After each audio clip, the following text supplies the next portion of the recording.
Okay, let's start again from the word, from the line that begins with tzlosah, and we'll go straight into the next stage. Kuf Nun Aleph.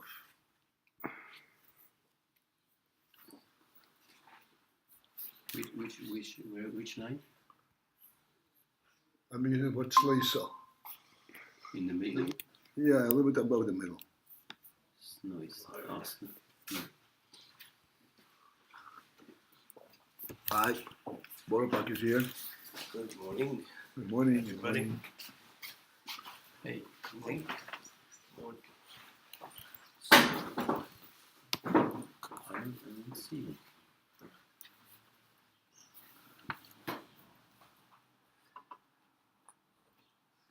Yeah. PALTIEL had a whole big argument with Reb Shlomo because Yeah. about makif, because at the end of the day, first of all, that the give and take, I think it was on Friday, was very, very insightful. In other words, the way you describe makif in klippe was not that the makif is a real makif, it's just based on the functionality of what the makif absorbs.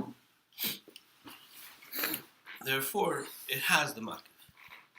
So the way I understand it is that because makifim are not emes, in other words, that it's not kedusha, it's not elkus. So Makifim? I'm sorry, klippus. I said makif. I meant makifim of klippus. You mean the koyach that the klippa stands up with? Yeah, the koyach klippe when it has a makif. Poil is lacking. It's all chitzedius of kedusha, so it cannot get to the true reality. So therefore, even if it has a makif, but it doesn't have it doesn't connect to the ultimate source and have a basis in reality, and therefore it's always from a chitzedius perspective. And Reb Shlomo says, you said that there's no makif in the klippers don't have makif at all. So I tell him, but it says clearly in Yud Aleph Kisudem Savusa, how could in Chassidus is full of the makif of klipper. Oh. So that's where the argument. And that's where you stand. Okay.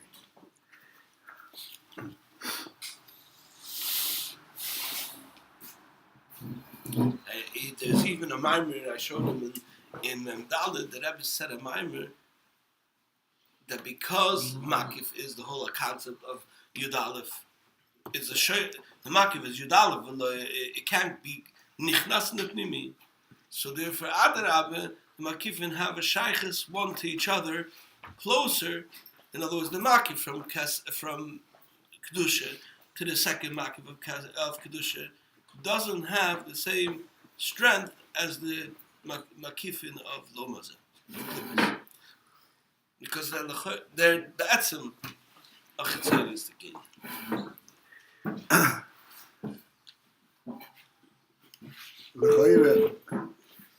We have to try to and understand the difference between how klipa relates to the makif and how kedusha relates to the makif.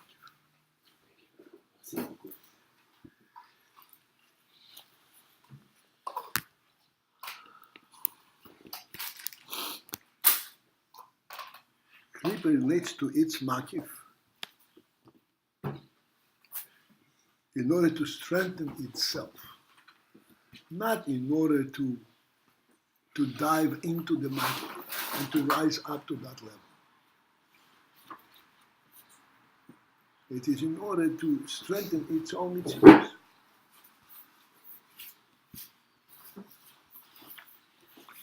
Whereas in kedusha, the makif engenders in from bika.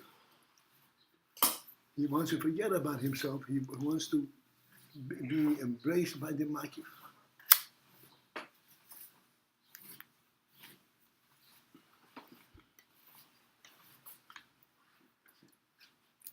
And this is what you mean in klipa. There is not a makif.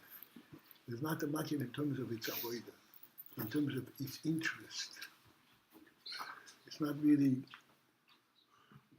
absorbed in it. It's not bottled to it.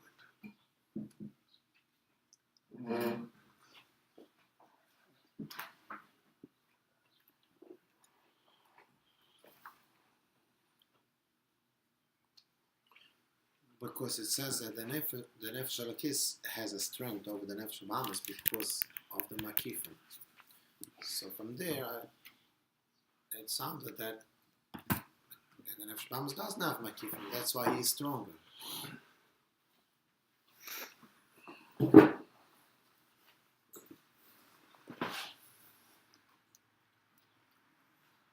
But the nefesh alakis, the makif, is significant to it.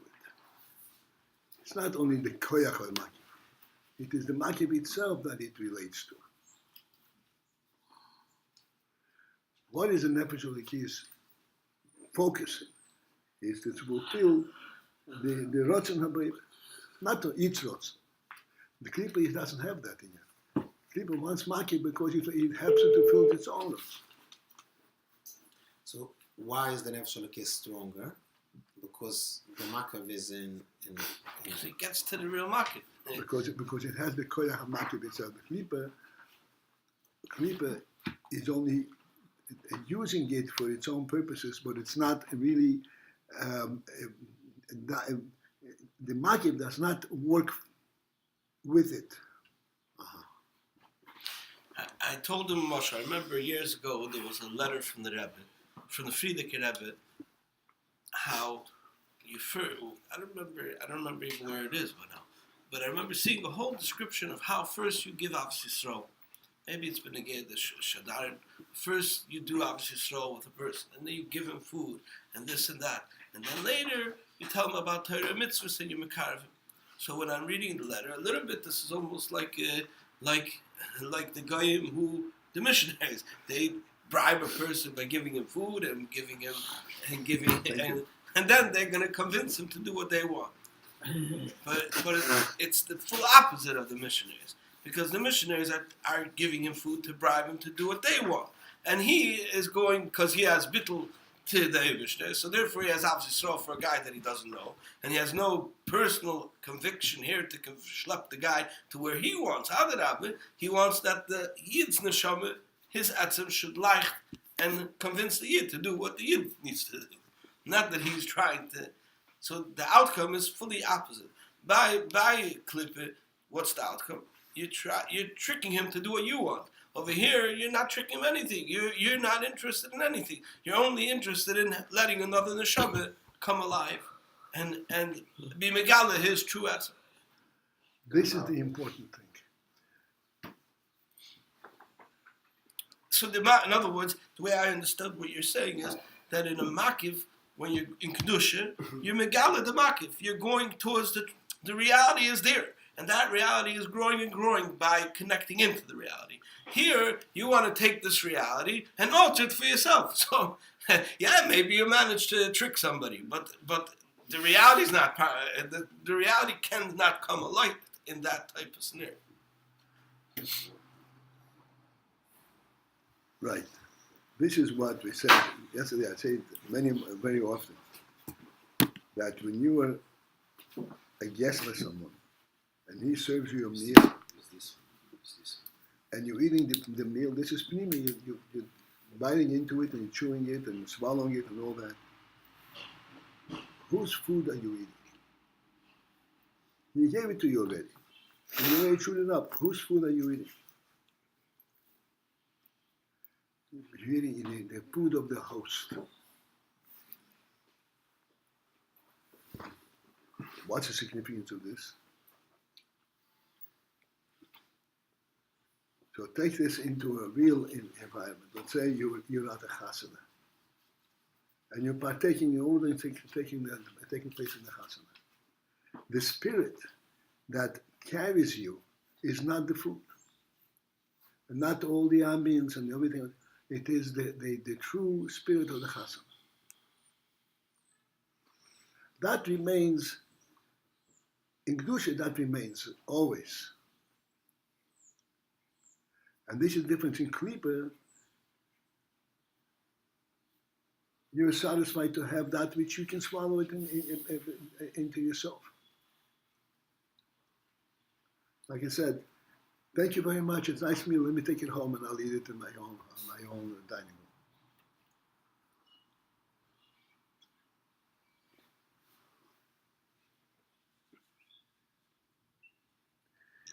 All right, let's see what we can make further else.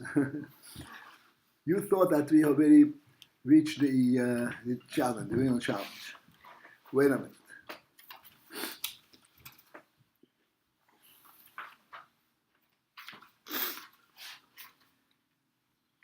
I want to start again from the line of using what tzlosah. And I want to go through and try to emphasize those things that the Rebbe brings out.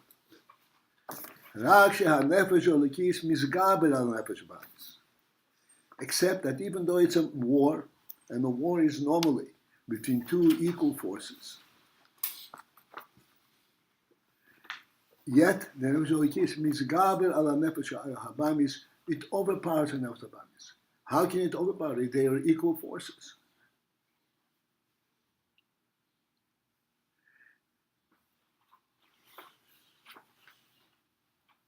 Mipnei, because shenitan loy, because the nefesh habami, I'm sorry, is given koyach ve'oiz, the power and oiz. What is oiz? We discussed a little bit oiz. Now I want to take it, bring it out. Oiz means daring. Courage? Daring. Daring, like courage? Yeah. Always means that he stands in the presence, in the face of danger, and he does not cringe. He doesn't move. He doesn't turn away. I once read a description of people on the battleship.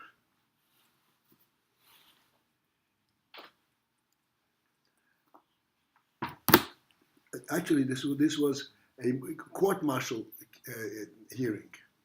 Court-martial. The court-martial was about the captain. This captain was a Vishivashi captain. And then there was court-martial. What was the hearing about? The ship was in the middle of the ocean, and they were being attacked from all sides.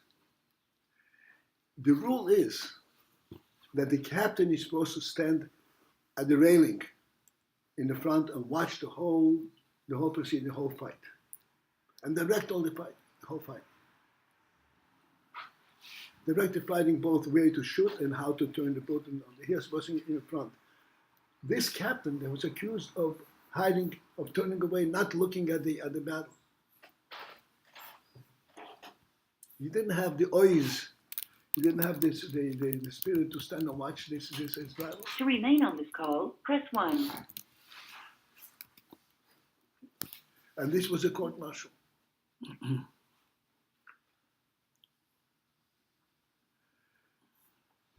This has nothing to do with the koyach, the same amount of guns. This does not add any firepower in the boat. It adds the strength to stand up and do what you have to do. If the captain hides, this takes away the spirit from the soldiers also.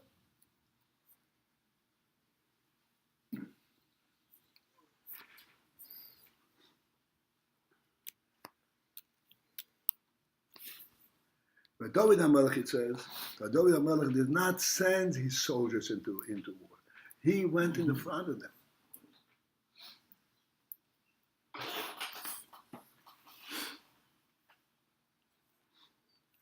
This is oiz.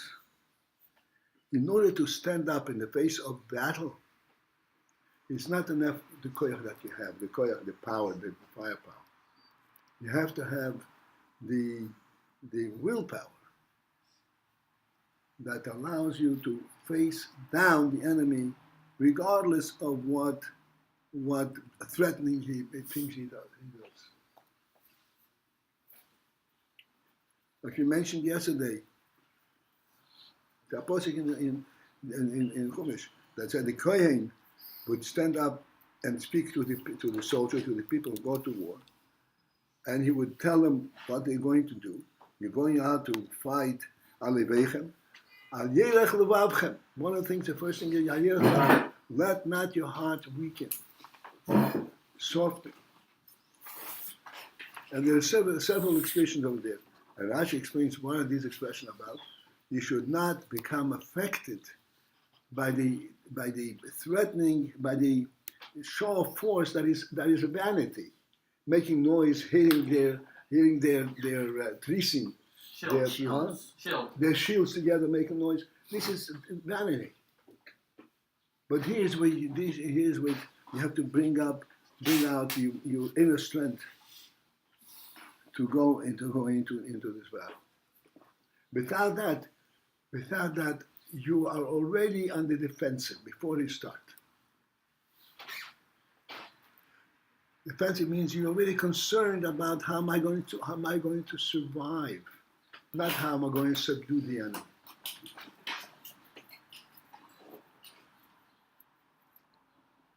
That goes in every walk in life, right? But That goes in every walk in life. That if you go to do something in order to be successful, Push you forward. have to go.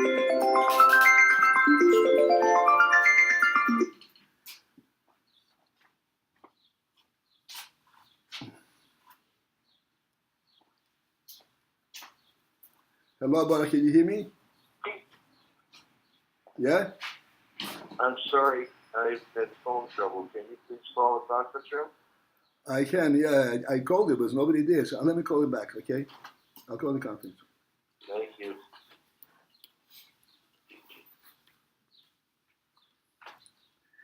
Welcome to IDT Connect. Please enter your conference ID followed by. I'm saying that Welcome goes to in the- every walk of life. Thank you. that You are now when entering you the say, conference I can room. do To it, exit the conference you room, get this press odds star star. to, For do, help, press star 9. and reaching Participant number successfully, 1. to do something successfully, there's more chance that you'll do it successfully than if you say, I don't think I can do it. But in other words, you give in to your other side. In every walk But of if you life. want to translate it in a broader sense, we once explained like this. In a business, there are the floor people and the buyers and the sellers, and there are the managers, a whole establishment. On top of that all, there is the chairman of the board. Chairman of the board. Chairman of the board is the one he is taking the risk. He's making all the investments. He's making the decision which way the business should go. What should we sell? Should we sell bicycles? Should we sell cars? Or should we sell balloons? All that is a decision from the topmost entity.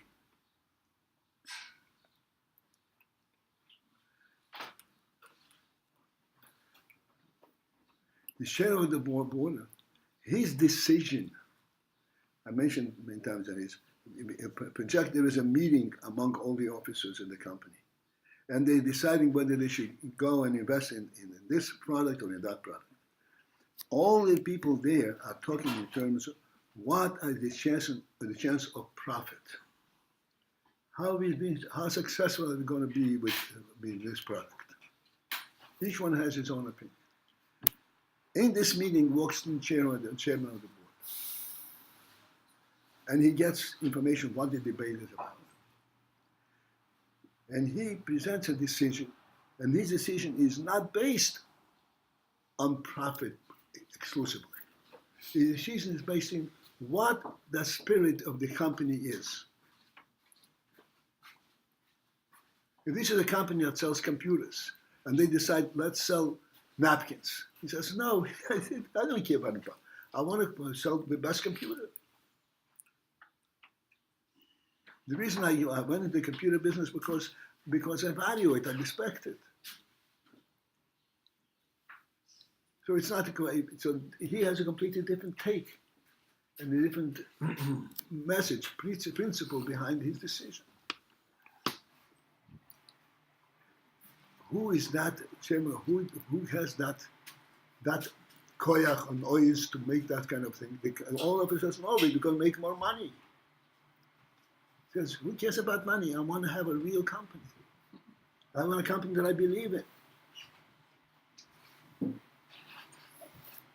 This is the koyach on oils.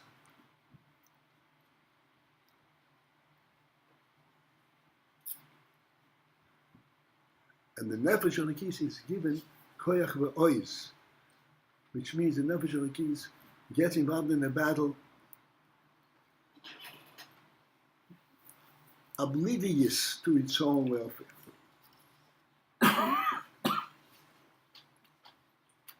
And what is the battle for the nefesh Elokis? What is the battle?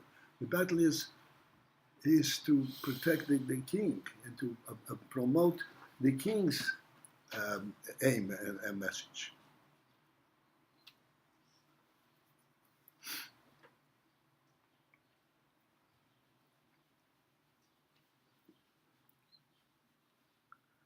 There's much more to speak about it. In the past, I said, okay, this is the principle of this. And this is why the Nefesh Elokis ends up victorious, because it comes with the koyach that you can't even identify on the ground. It's not in terms of firepower, how many soldiers are on the ground. It's a completely different thing. It's the essence of this battle. Why is it a battle in the first place?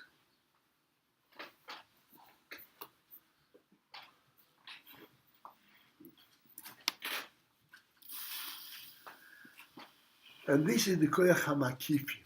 Makifim means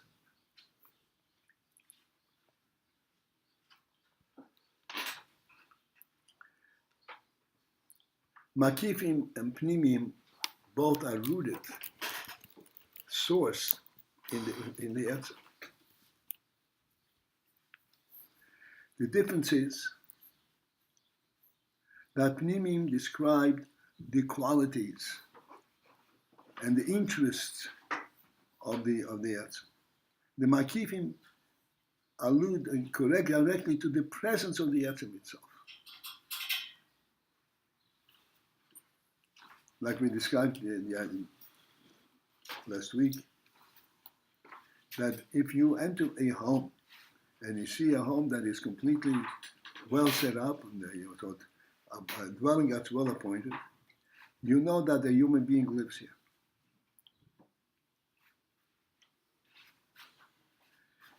Contrast that between entering this house and you see the human being sitting there and doing his thing and learning about it. The information that you gather from it is exactly the same. Except that in the first case you find this out via some kind of a process, a mental process, logic. The second case, you see it directly. Listening over this, it occurred to me that I want to make a point regarding this. The difference between these two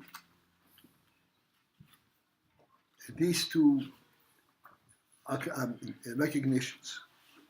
In both instances, you recognize that this is a human home. The difference is this. In the first case, it's a secondary step. First, it's a home. It could be anything. It could be something else. And then you identify it as a human home. Which means that even after you find out that it's a human home, it leaves the broader possibility it could be something else also. It's not exclusively a human home. There's no other possibility. In the second case, when you meet the owner, you never thought of anything else. There is no such possibility. This is an extremely important principle. In RASHAB, for example, there is a Muna and there is Tamadas, Apisechel. Apisechel, you can also understand the Yiddishkeit and be convinced of it. What's the difference between when you know it by Apisechel or you know it by Muna? Mitzad Muna, you know it directly. There are no other possibilities. You see it in the reality itself. That's emunah.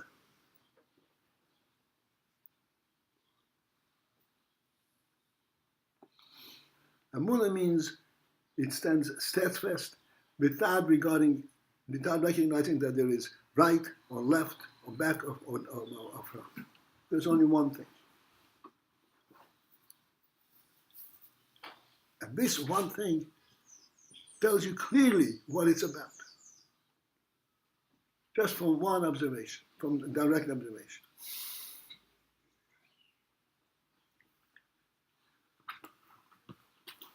Whereas the other methods, there are many different pathways, many different ideas, but you can choose one, you choose one over the other.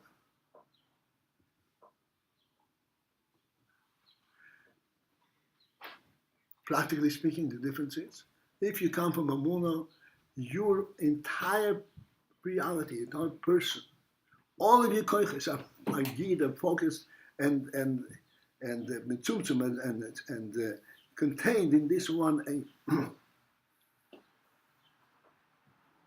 There's nothing there to distract you because it doesn't exist anything. You only have one thing that you're aware of.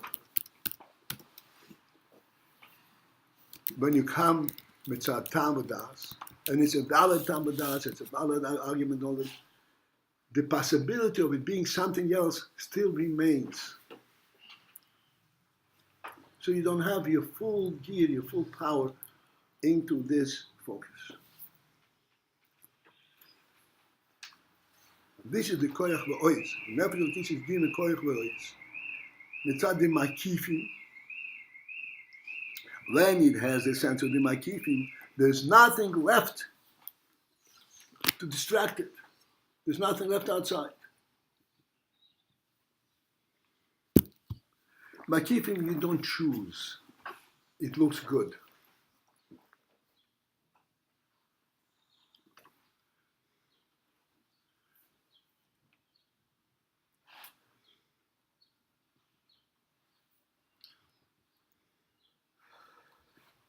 Okay, I think we can go on, but I think it should be clear enough. And this makifim, this is the nevesh halakis, koyach, the power, and ois. Ois means he can completely disregard his battlefield. He doesn't see that the power of its opponent. He doesn't reckon with it. He can't be coward. He can be weakened by it. He doesn't notice it. He knows only one thing, what his aim, what his purpose, and what his responsibility is. That's all he knows.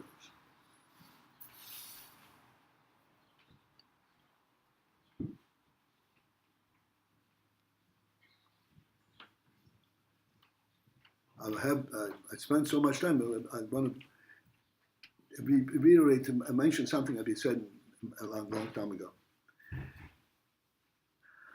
which will bring additional clarity to this. It's already have enough, but nevertheless, a soldier stands in the field, and he's exposed to enemy fire.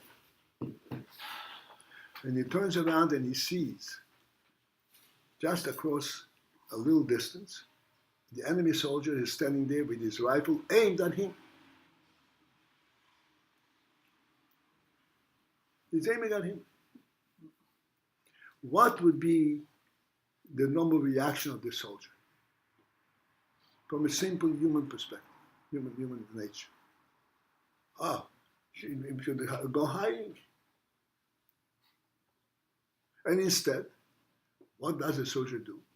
he sees the enemy soldier pointing a gun at him, he quickly gets his gun off his shoulder and crabs it, opens it, makes sure the bullet is in place, and he puts it, and he aims at the other enemy. He has time, the presence of mind to do all of that while the enemy is pointing at him. And ultimately, he is the first one to shoot. The question is, where does he get that ois, that audacity, to completely ignore his own danger and do all of that, take his gun off, crack it, and aim it, and shoot it. And shooting, shooting is not a simple thing. Shooting requires aiming. Aiming requires a tremendous amount of concentration. You can't just point a gun over there. If it's a little bit off, this gun is going to shoot off the target. You have to fall. If you're not familiar, the way the gun, even a big gun, the way it is, it allows you to shoot at a target is, and let's say this is the turret. It has a long turret. It has a little incision on the edge, on the outer edge, and a little incision in some place earlier, closer to the eye. The idea of aiming is that you have to have the target. You have to be able to see the target that you're trying to shoot through this incision, and you should see the target through both incisions. If you see it through one, it's not your aim, not aiming. If you see it through both incisions, then you have aimed it properly. Then the gun is pointing to your target. To adjust all of that requires enormous amount of concentration, focus, and it definitely involves enormous amount of concentration without any distraction. If you're aware the guy is trying to shoot at you, you'll say, "Oh, I see him from the end of the but not from the beginning." It's not going to be an aim.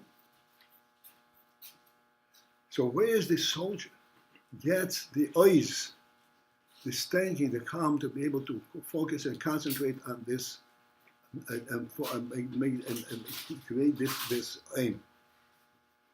The answer is he is clearly not thinking about himself. If he's thinking about himself of his own danger, he is not going to be able to do that. He has in mind only one thing. He represents a king, he represents a nation. And he is completely personally, on a personal basis, unaware of his own danger at all. He's aware that this soldier is trying to shoot at him. He's trying to shoot at his king. He's not personally involved in this. And he's going to stop him from shooting his king. This is what enables him to do. This is the koyach v'ois, the makif, that gives him this ois, the audacity to forget about himself completely and think about what this whole thing is all about. This is the makifim that give him the nefesh keys, the koyach v'ois. And he can stand up under all circumstances. And this is how he is victorious. Why is he victorious this way? Because it's no longer a personal war. It is representing the king. And the koyach of that king is a completely different, it's limitless. It's limitless. We all have witnessed, we all experienced the unfortunate incident that happened in California with Rabbi Soil Goldstein. I'd like we should focus on it. Paul Goldstein described his own background. It says his father was a real Makushas Rebbe. A real? Huh? A real what? Makusher. And he is there, he's standing, and this monster is shooting him. And he is concerned not about himself, he's concerned about all the children that are in the schools. He held on to the turret.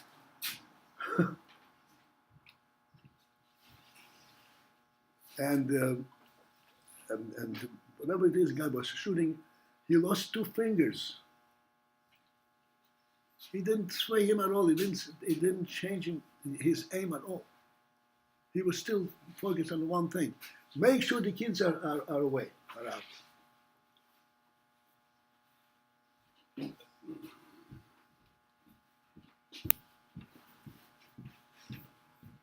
All of these things, it's clearly described. I'm sure everybody saw it, heard it. It's an amazing thing. And that comes from? That comes from the koyach v'ois, from the maki, from the Rebbe.